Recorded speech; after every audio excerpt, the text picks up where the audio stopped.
प्रभुमा आदरणीय नेपाली भाषी दाजुभाइ तथा दिदीबहिनीहरू, तपाईहरू सबैजनालाई प्यारो प्रभु यीशु ख्रीष्टको नाममा जय मसीह तथा नमस्ते।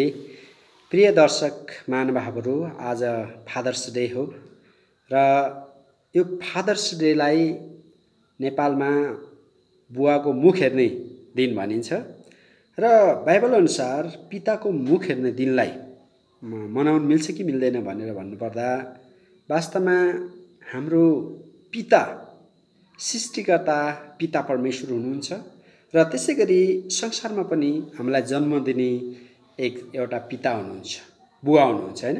र त्यो अर्थमा यो पिताको मुख हेर्ने अर्थात् बुवालाई आदर गर्ने दिन वर्षमा एक दिन नेपाल लगायत यो भारतवर्षमा इन्डिया यो हिन्दू बहुल भएको देशमा पनि मानिन्छ भने संसारभरि फादर्स डे अन्तर्राष्ट्रिय पिताको दिन बुवाको रेस्पेक्ट गर्ने दिनको रूपमा संसारभरि नै मनाइने गरिँदो रहेछ। तर यो राम्रो कुरा हो र पिताको मुख हेर्ने अर्थात् बुवाको मुख हेर्ने अर्थात् पित्रे औँसी यो जे भने पनि अब जसले जे शब्द चलाए पनि अङ्ग्रेजीमा यसलाई फादर्स डे भनिन्छ। र अब पिताको फादर्स डेलाई कसरी मनाउने भन्ने सम्बन्धमा जब हामी बाइबलको पितासित सम्बन्धित विभिन्न भर्सहरू हेर्दाखेरि ती पदहरूको गहिरो अर्थ बुझेर मनाउनु अझ सार्थक हुन्छ र तसर्थ जब हितोपदेश 23 अध्यायको 22 पद हेर्दछौँ त्यहाँ लेखिएको छ, तेरो बाबुको कुरा सुन जसले तँलाई जीवन दिए र आफ्ना आमा वृद्ध हुँदा उनको हेला नगर। अब विशेष गरी यहाँ तेरा बाबुको कुरा सुन भनेर बाइबलले भन्दछ। बाइबलले जहिले पनि आमा बुवाको कुरा सुन्ने, आमा बुवाको आदर गर्ने र आमा बुवाको मान सम्मान गर्ने कुरालाई वर्षको एक दिनमा मात्र सीमित राख्दैन। सधैँ बुवा आमा प्रति आज्ञाकारी हुने, बुवा आमा प्रति फेथफुल हुने कुरालाई बाइबलले एकदमै मान्यता दिन्छ र त्यही भएर तेरा बाबुको कुरा सुन जसले तँलाई जीवन दिए। यो संसार बुवाकै कारण हामीले देख्न पाएका छौँ र हामी तसर्थ तेरो बुवाको कुरा सुन भनेर भन्दछ बाइबलले। र यदि हामीले बुवाको कुरा सुनेनौँ, आफ्नै कुरामा हिँड्यौँ, आफै जान्ने आफै सुन्ने भएर हिँड्यौँ भने हामी कतिपल्ट फेल पनि खान सक्छौँ, हामी कतिपल्ट असफल पनि हुन सक्छौँ। र तसर्थ के अरे फादर्स डे वर्षको एक दिन मात्र मनाएर मात्र हुँदैन र प्रत्येक दिन हामीले आफ्नो बुवाको कुरा सुन्ने र उहाँलाई आदर गर्ने, उहाँलाई के सहायता गर्न सकिन्छ, उहाँको के इच्छा छ पुरा गर्न सकिन्छ भनेर हामीले सोच्नुपर्छ। जसरी हामी परमेश्वर पिताको इच्छा पलपलमा खोज्दछौँ, परमेश्वरको इच्छा अनुसार पलपलमा अगाडि बढ्ने कोसिस गर्दछौँ, त्यसै गरी सांसारिक पिताले पनि हाम्रो भलाइको लागि धेरै बोझ, कष्ट, दुःख अनि खाइ नखाइ आफ्नो त्याग, बलिदान, पसिना बगाएको कारण पनि हामीले तेरा बाबुको कुरा सुन भनेको बाइबलले आज्ञालाई मान्नुपर्छ। र त्यसै गरी पहिलो पत्रुस 3 अध्यायको 7 मा गयो भने पति हो त्यसै गरी आफ्ना पत्नीसित विचारशील भएर बस। अब विशेष गरी बुबा भनेको पति पनि हो, फादर अङ्ग्रेजीमा भनिन्छ। र अब बुवा मेरो लागि मेरो बुवा हुन्छ भने मेरो बुवा कसैको लागि पति पनि हुन्छ र कसैको लागि अङ्कल पनि होला अर्थात् कसैको लागि हजुरबा पनि होला, आफ्नो ठाउँमा छ।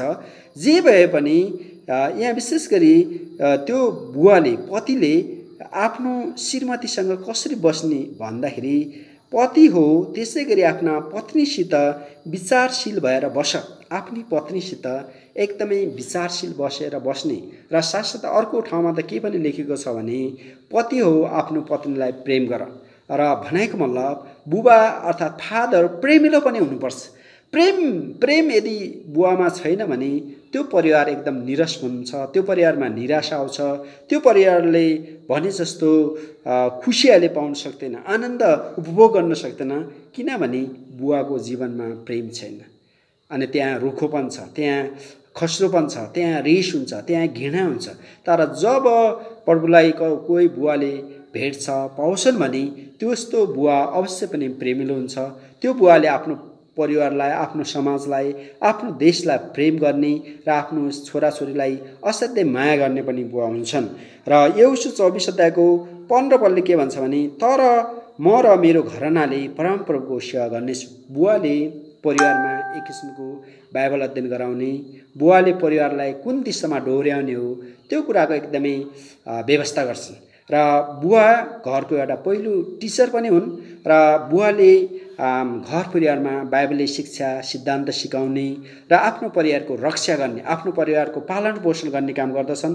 र दोस्रो कुरा यहोशू 24 को 15 पदमा भने जस्तै बुवाले जीवित परमेश्वरको आराधना गर्न पनि सिकाउँछन् र जीवित परमेश्वरको सेवा गर्नुपर्छ भनेर आफ्नो परिवारलाई मार्गदर्शन गर्ने भएकै कारण यो पदले के भनेको, तर म र मेरो घरनाले परमप्रभुको सेवा गर्नेछौँ भनेर यहाँ यहोशू भन्छन्। र विशेष गरी जो पिताले परमेश्वरलाई चिनेका छन्, जो पिताले परमेश्वरको भक्ति गर्छन्, उनीहरूले आफ्नो शाखा सन्तान र दर सन्तान सबैलाई परमेश्वरको सेवा गर्न उत्प्रेरणा दिन्छन्। र यो पिता असल पिता परमेश्वरको भय मान्ने हुन्छ, असल पिता परमेश्वरलाई माया गर्ने हुन्छ, प्रेम गर्ने हुन्छ। असल पिता आफ्नो परिवारको रेखदेख गर्ने, ख्याल गर्ने, वास्ता गर्ने, प्रेम गर्ने पनि हुन्छ प्रियहरू। र जसरी भजन सङ्ग्रह 103 को 13 मा लेखेको छ, जसरी बाबुले आफ्ना छोराछोरीहरूलाई टिठाउँछन्, पिताले अर्थात् बुवाले आफ्ना छोराछोरीलाई असाध्यै टिठाउँछन्, दया गर्छन्। आफू भोको नाङ्गो बसेर भए पनि आफ्नो छोराछोरीलाई एकदमै खुवाउने पियाउने कुरामा अगाडि बढ्छन्। र त्यो बुवाले बरु आफू मर्न चाहन्छ, आफ्नो छोरा नमरेको देख्न चाहन्छ। र कतिपल्ट हामी यो 2052 सालदेखि माओवादीहरूले एक किसिमको आतङ्क मचाए। त्यो आतङ्क मचाउँदाखेरि घरका छोराछोरीलाई माओवादीले जबरजस्ती अपहरण गरेर लैजाने अनि मार्ने गरे। त्यस्तो गर्दाखेरि कतिपय पिताहरूले आफ्नो छोराछोरीलाई होइन मलाई लैजाऊ, मलाई मार भनेर सम्म भन्न भ्याए। र कतिपल्ट आफ्ना छोराछोरीलाई बचाउनको लागि ती बुवा आमाले ती माओवादीहरूसँग ठुलो लडाइँ झगडा सङ्घर्ष पनि गरे र त्यसबाट उनीहरूले आफ्नो छोरालाई बचाए पनि। र त्यसै गरी यो पलले त्यही भन्छ कि बुवा आमा जसरी स्वर्गीय पिता हामी देखेर आफ्ना सन्तानहरूदेखि एकदमै टिठाउँछन्, दयाले भरिएर आउँछन्, त्यसै गरी हाम्रो सांसारिक पिता पनि बुवा पनि टिठाउने भएको कारण हामीले फादर्स डे मान्दा हुन्छ। र त्यसै गरी यहाँ एफएसी 6:4 भन्छ, बुबा हो आफ्ना छोराछोरीलाई रिस नउठाऊ, तर तिनीहरूलाई प्रभुको अनुशासन र शिक्षामा हुर्काऊ। अब बुवा हो आफ्ना छोराछोरीलाई रिस नउठाऊ। कुनै पनि कतिपल्ट बुवाले पनि आफ्नो छोराछोरीलाई रिस उठाइराखेका हुन्छन्, तर बाइबलले के शिक्षा दिन्छ भने आफ्ना छोराछोरीलाई रिस नउठाऊ, उनीहरूलाई सही प्रकारले सिकाऊ, शिक्षा देऊ, हुर्काऊ, बढाऊ, तालिम देऊ भन्छ। र यस्तो असल बुवाले आफ्नो छोराछोरीलाई कसरी बढाउने, कसरी हुर्काउने भनेर सिकाउँछन् पनि। र नेपाल जस्तो अल्पविकसित अथवा कम विकासोन्मुख देशमा छिटै बिहा गर्छन्, छिटै पिता हुने सौभाग्य मिल्छ धेरैजनालाई। अनि त्यसबाट एउटा फाइदा त छिटै बुवा हुने सौभाग्य मिल्यो भने अर्को तर उनीहरूले कसरी आफ्नो छोराछोरीलाई हुर्काउने, बढाउने, पढाउने भन्ने ज्ञान हुँदैन। तसर्थ यहाँ बाइबलले के शिक्षा दिन्छ भने बुबा हो आफ्ना छोराछोरीलाई रिस नउठाऊ, तर तिनीहरूलाई प्रभुको अनुशासन र शिक्षामा हुर्काऊ। अब तब मात्र हामीले फादर्स डे मानेको सार्थक रहन्छ, जुन बुवाले आफ्ना छोराछोरीलाई परमेश्वरको अनुशासनमा, परमेश्वरको शिक्षामा, परमेश्वरको तालिममा बढाउँछन्, अनि मात्र त्यो फादर्स डे मनाएको सार्थकता झल्किन्छ। र त्यो असल पिता जसले परमेश्वर यहोवा हुनुहुन्छ भनेर चिन्नुहुन्छ, जान्नुहुन्छ, मान्नुहुन्छ र उहाँको दिन रात भक्ति गर्नुहुन्छ, त्यो पिता मात्र असल पिता हुन्। तर जुन पिता परमेश्वरको भय मान्दैनन् उनीहरूलाई के हुन्छ, आफ्ना छोराछोरीलाई रिस उठाउने कि नउठाउने भन्ने कुरा थाहा हुँदैन, अर्थात् आफ्नो छोराछोरीको इच्छा के हो केही थाहा हुँदैन। र त्यो पितालाई यहाँ परमेश्वरको वचनले भन्छ, बुबा हो आफ्ना छोराछोरीलाई रिस नउठाऊ। आफ्ना छोराछोरीलाई रिस नउठाउनको लागि बाइबलले यो एफएसी 6:4 प्रष्ट भनेको छ। र जब हामी लुका 15:20 उठ्दछौँ तब त्यो उठेर आफ्ना बाबु कहाँ गयो, तर त्यो धेरै टाढा हुँदा त्यसका बाबुले त्यसलाई देखेर तिनी दयाले भरिएर दौडेर गई त्यसलाई अँगालो हालेर त्यसलाई चुम्बन गरे। लुका पढ्नुको 20 अनुसार उडुन्त पुत्र घरबाट आफ्नो बुवासँग झगडा गरेर जान्छ। आखिर ऊ धेरै दुःख पाउँछ। अर्काको देशमा ऊ के अरे बङ्गुरको पालन पोषण गर्ने र त्यस्तो काम गर्दछ। उसलाई खाना पनि उपयुक्त मिल्दैन। उसले बङ्गुरको चारा खान्छ, कुखुराले खाने चारा खाएर आफ्नो जीवनयापन गर्छ। एक दिन उसले आफ्नो घर बुवाको माया प्रेम सम्झेर फर्केर आउँछ। अनि फर्केर आएपछि उसको बुवाले एकदमै उसलाई स्वागत गर्नुहुन्छ, अँगालो हाल्नुहुन्छ। अनि उसलाई भन्नुहुन्न कि तिमी कहाँ गएको थियौ, के गरेको थियौ, यति दिनसम्म तिमीले यत्रो मेरो सम्पत्ति गरेर कहाँ फाल्यौ भनेर बुवाले भनेन। बुवाले त उसलाई ओहो मेरो हराएको छोरा फर्केर आयो भनेर उसलाई एकदमै माया गर्नुभयो, अँगालोमा चुम्बनले भेट्नुभयो। यही कुरा पिताले हामीलाई गर्नुहुन्छ। र यस्तो पिता, संसारिक पिताले त हामीलाई यति धेरै प्रेम गर्नुहुन्छ, वास्ता गर्नुहुन्छ भने हाम्रो स्वर्गीय पिताले कति गर्नुहुन्छ प्रियहरू। तसर्थ यहाँ नेपालमा मात्र होइन, संसारभरि फादर्स डे मनाइरहेका छन् र यो असलै छ। र अब 1 कोरिन्थी 16:14 भन्छ, जे गर्छौ ती सबै प्रेममा गरिएका हुन्। बुवाले आफ्ना छोराछोरीलाई प्रेम गर्ने कुरा अथवा बुवाले आफ्नो पत्नीलाई अथवा श्रीमतीलाई प्रेम गर्ने कुरा प्रेममा गरिएका हुन्। र त्यसै गरी छोराछोरीले पनि आफ्नो बुवालाई प्रेम गरेका हुन्। र आज पिताको फादर्स डे, पिताको मुख हेर्ने दिन अथवा बुवाको मुख हेर्ने दिन हो। र नेपालभरि तामझामका साथ मनाउँदैछन्। बुवालाई बिहानै उठेर लड्डु खुवाउने अनि बुवालाई एकदमै आदर गर्ने दिन मनाउँछन्। यो राम्रो कुरा हो। तर वर्षको एक दिन मात्र बुवाको भनेको मानेर बुवालाई खुसी पारेर हुँदैन। वर्षैभरि आफू रहन्जेलसम्म, यो पृथ्वीमा रहन्जेलसम्म आफ्नो पितालाई आदर गर्नुपर्छ र आफ्नो बुवाको आदर गर्नुपर्छ, आफ्नो बुवाको भन्या मान्नुपर्छ। र तसर्थ त के अरे प्रस्थान 20 अध्यायमा लेखेको छ, आफ्नो बुवाको आदर गर। आफ्नो बुवालाई आदर गर्नको लागि यो फादर्स डे मनाउने कुरा बिब्लिकल छ। र यो मनाउँदाखेरि केही फरक पर्दैन। र हामीले जसरी आफ्नो संसारिक पितालाई के अरे स्वर्गीय पितालाई मान्दछौँ र त्यसै गरी हाम्रो संसारिक पिता जसले हामीलाई के अरे असल प्रकारले पालन पोषण गरेका छन्, शिक्षा दिएका छन्, हुर्काएका छन्, उहाँलाई पनि हामीले आदर गर्नु, उहाँलाई पनि सम्मान गर्नु, उहाँको पनि इच्छा पुरा गर्नु हाम्रो कर्तव्य हुन आउँछ। हो, हाम्रो पिताले हामीलाई नचाहिने कुरा सिकायो भने त्यस्तो कुरा गर्नु हुँदैन। तर बाइबल सम्मत कुरा सिकाएका छन् र परमेश्वरको भय मान्न सिकाएका छन् भने त्यस्तो बुबालाई हामीले सलाम गर्नुपर्छ, त्यस्तो बुवाको मार्गदर्शन अपनाउनुपर्छ।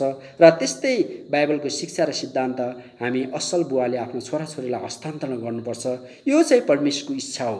प्रियहरू, आज संसारभरि फादर्स डे मनाएका छन् र हामी नेपालमा पनि मनाउँदैछौँ। र म तपाईँहरूलाई फेरि पनि आग्रह गर्दछु, पिताको मुख हेर्ने अर्थात् फादर्स डे के अरे वर्षभरि एक दिन मात्र होइन, हामी वर्षौँभरि वर्षको दिनदिनै मनाउँ। र हामीलाई फादर्स डे मनाएको सार्थकता तब मात्र झल्किन्छ जब हामी हाम्रो पिताको बुवाको इच्छा के छ। बुवाको इच्छा हो मेरो छोराले राम्रो पढिदियोस्, बुवाको इच्छा होला मेरो परमेश्वरको छोराले राम्रो सेवा गरोस्, आराधना गरोस्, भक्ति गरोस्। हामी त्यही गरौँ र हामी आफ्नै इच्छामा चलेर हाम्रो पितालाई दुखी तुल्याउने काम नगरौँ। र यही प्रभुको इच्छा पनि हो, यही हाम्रो संसारिक पिताको इच्छा पनि हुनसक्छ। उहाँको महिमा गर्नु, उहाँको सेवा गर्नु। र तपाईँ के गर्दै हुनुहुन्छ? के कतै तपाईँ कुलतमा लागेर आफ्नो बुवालाई दुखी तुल्याउनु भएको छ? र आज फादर्स डे हो, आज बुवाको मुख हेर्ने दिन हो भनेर तपाईँले केही केजी फलफुल खुवाएर, केही केजी लड्डु खुवाएर खुसी बनाउने प्रयासमा हुनुहुन्छ भने त्यो चाहिँ अलिकति राम्रो त राम्रै हो, तर भने जति राम्रो भएन। र तपाईँले पनि वर्षैभरि आफ्नो बुवालाई खुसी पार्नुहोस्। र तपाईँको बुवा खुसी तब हुनुहुन्छ जब तपाईँले परमेश्वरको भय मानेर अगाडि बढ्नुहुन्छ, जब तपाईँ बुवाले भने जस्तो पढ्नुहुन्छ, बुवाले भने जस्तो आज्ञाकारी छोरा हुनुहुन्छ र तपाईँलाई पनि परमेश्वरले आज्ञा दिनु के अरे आशिष दिनुहुन्छ। र तपाईँको संसारिक बुवाले पनि तपाईँलाई आशिष दिनुहुन्छ, आशीर्वाद दिनुहुन्छ। र तपाईँले जब असल आफ्नो बुवाको आज्ञाकारी छोराछोरी हुनुहुन्छ, तपाईँको इच्छालाई पनि परमेश्वरले पुरा गर्नुहुन्छ र तपाईँलाई तपाईँको पिताले दिएको आशीर्वाद पनि काम लाग्छ। र म आज प्रियहरू फेरि पनि तपाईँलाई अनुरोध गर्दछु, तपाईँ र म फादर्स डे कसरी मनाउँदैछ? बुवाको मुख एक दिन मात्र हेरेर पुग्छ त? अवश्य पनि पुग्दैन। हामीले वर्षैभरि हेर्नुपर्छ, वर्षैभरि बुवाको इच्छा पुरा गर्नुपर्छ। हुन्छ, आजको यो फादर्स डे सम्बन्धी विशेष वचनलाई यत्तिकै रोकेर म पास्टर वीरेन्द्र धनुषे तपाईँहरूको बीचबाट बिदा हुन्छु। परमेश्वरले तपाईँलाई धेरै धेरै आशीर्वाद गर्नुभएको होस्, आशिष दिनुभएको होस् र आजको फादर्स डे को सबैलाई शुभकामना दिन चाहन्छु। सबैजनालाई जय मसीह।